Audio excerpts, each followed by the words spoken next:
Middle class ना गरीब कहते हैं ना अमीर बनने देते, सिर्फ दो कामों के लिए याद किया जाता है। टैक्स भरने के लिए और दूसरा वोट देने के लिए। एक तरफ से सैलरी आती है, दूसरी तरफ से लोन चुकता है। जिंदगी जैसे बैलेंस शीट सी बन गई है। कमाओ तो टैक्स, बचाओ तो टैक्स, कुछ खरीदो तो टैक्स, बेचो तो टैक्स, हाईवे पे चलो तो टोल टैक्स और रोड पे चलो तो रोड टैक्स। और इन टैक्स के पैसों से क्या होता है?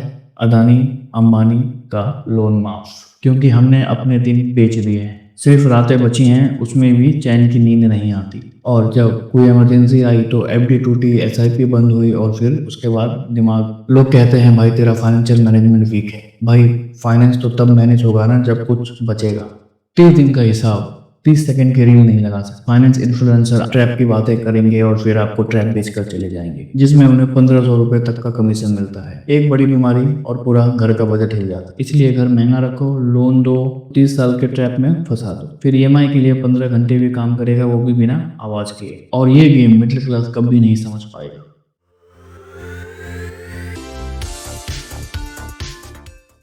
नमस्कार दोस्तों। न गरीब कहते हैं न अमीर बनने देते, सिर्फ दो कामों के लिए याद किया जाता है। टैक्स भरने के लिए और दूसरा वोट देने के लिए। सैलरी आती है और फिर electricity bill, rent, EMI, school fee, grocery, सब सैलरी इसी में चली जाती है। हर साल किसी ना किसी रिलेटिव के यहाँ फंक्शन होता है जो पूरा बजट हिला देता है। ट्रिप के नाम पे बच्चे सिर्फ दादा दादी के यहीं जाते हैं।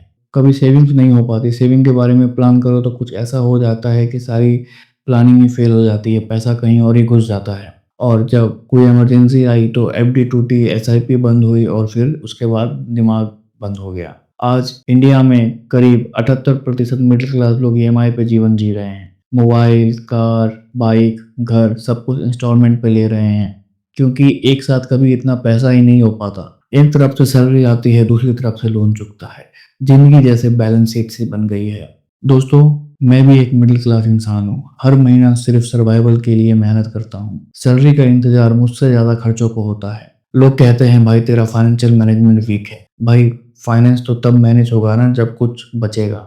अब स्टूडियो में बैठ के एसी चालू करके, माइक लगा के, स्पॉटलाइट के सामने बैठ के पेपर पेन पे बताना कि 30,000 में महीना कैसे निकाले, भाई ये थ्योरी नहीं है। और जिंदगी एक प्रैक्टिकल है, यहाँ थ्योरी के लिए कोई जगह नहीं है।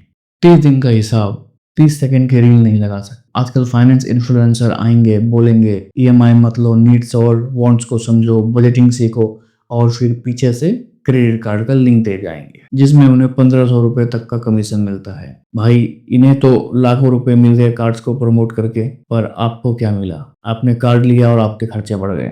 मिडिल क्लास की छोटी सी सैलरी तो कार्ड का बिल भरने में ही चली जाती है। Finance influencer middle class trap की बातें करेंगे और फिर आपको ट्रैप बेचकर चले जाएंगे, जहां अर्निंग उनकी होती है और स्पेंडिंग आपकी। क्या ड्रामा है ये सब। एजुकेशन की बात करें तो माँ बाप का सपना होता है कि उसका बच्चा अच्छी पढ़ाई करे, पर सिस्टम ने इस सपने को भी लूट का बाजार बना दिया है। गवर्नमेंट स्कूल्स का क्या हाल है, ना टीचर ना इंफ्रास्ट्रक्चर। सिर्फ एक केंद्रीय विद्यालय ठीक ठाक है, पर वहाँ भी जल्दी एडमिशन नहीं मिलता क्योंकि सीटें बहुत कम है। शहर में केवल 1 से 2 ही होती हैं और कभी कभी तो डिस्टेंस का भी समस्या हो जाता है। तो फिर माँ बाप के पास घूम फिर के एक ही ऑप्शन बचता है, प्राइवेट स्कूल। और वहाँ पे तो गजब की लूट है, अंधाधुंध पैसा लिया जा रहा है फीस के नाम पे। कोई रेगुलेशन नहीं, कोई कैपिंग नहीं, हर साल फीस भरते हैं और अगर टाइम पे फीस ना भरो तो धमकी मिलती है कि बच्चों को निकाल देंगे। और गवर्नमेंट भी इन स्कूलों से मिली जुली है। बस ये स्कूल मिडिल क्लास को लूटने का एक नया मॉडल सा बन गया है। इसके अलावा एक बड़ी बीमारी और पूरा घर का बजट हिल जाता है। प्राइवेट हॉस्पिटल्स में एक इंजेक्शन 5,000 से 20,000 का आता है। एक रूम का रेंट 3,000 से 10,000 पर डे होता है। और इंश्योरेंस वो तो एक अलग ही लेवल का स्कैम है। पॉलिसी ले लो और फिर इस क्लेम के चक्कर में घूमो, ऊपर से इंश्योरेंस पे भी जीएसटी लगती है। भाई कम से कम बीमा पर तो जीएसटी मत लगाओ। जब जान बचा ही रहे हो, कुछ अच्छा काम कर ही रहे हो तो इंसानियत भी दिखा दो। घर लेना हर मिडिल क्लास का सपना है, पर आज के ज़माने में ये सपना सपना ही रह गया है। बड़े शहरों में तो 500 स्क्वायर फीट का फ्लैट 1 करोड़ में मिलता है, वो भी हवा में। ज़मीन की तो बात ही भूल जाओ। और गवर्नमेंट ने रियल एस्टेट माफिया को खुला लाइसेंस दे रखा है। कोई रेगुलेशन नहीं, कोई सिस्टम नहीं, क्योंकि सिस्टम ये बात अच्छे से जानता है कि अगर मिडिल क्लास को घर सस्ते में मिल गया तो 12-15 घंटे का काम छोड़ देगा। फिर कौन अमीरों के लिए फैक्ट्री और ऑफिस में गुलामी करेगा। इसलिए घर महंगा रखो, लोन दो, 30 साल के ट्रैप में फंसा दो, फिर ईएमआई के लिए 15 घंटे भी काम करेगा, वो भी बिना आवाज किए। और ये गेम मिडिल क्लास कभी नहीं समझ पाएगा।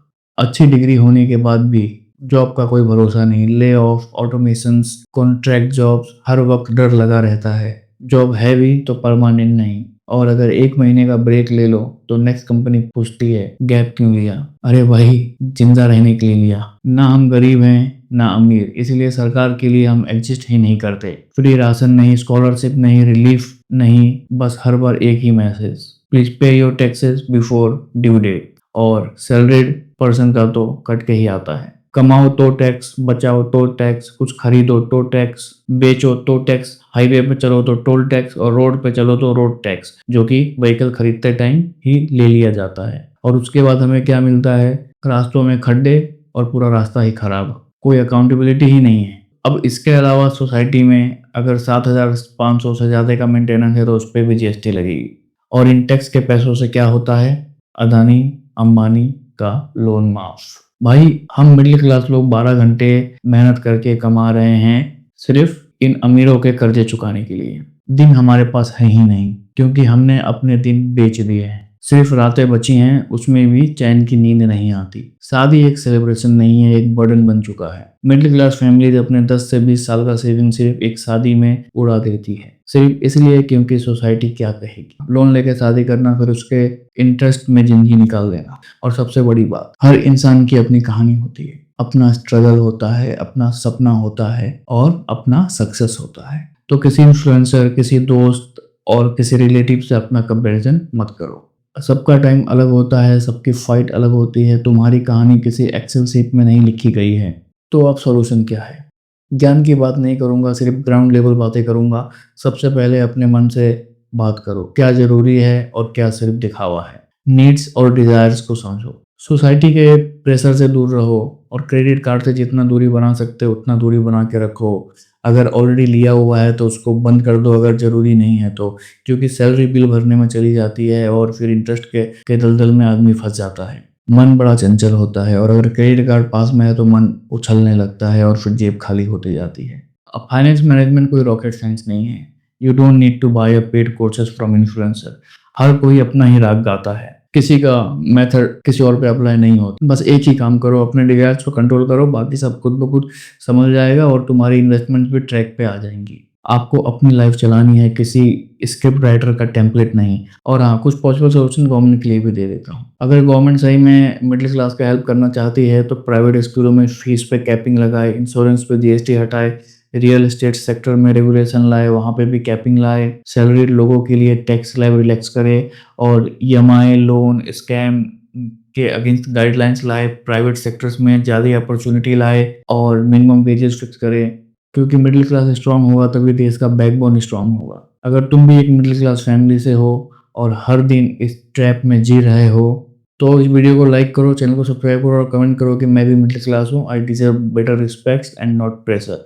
और इस वीडियो को उन सब तक शेयर करो जो ईएमआई के ट्रैप में जी रहे हैं, क्योंकि मिडिल क्लास के पास सब कुछ होता है, बस आवाज़ नहीं होती। आज वो आवाज़ हमें बनना है। मैं हूँ, तुम हो, हम सब हैं एक मिडिल क्लास इंडिया का बैकबोन। मिलते हैं अगले वीडियो में।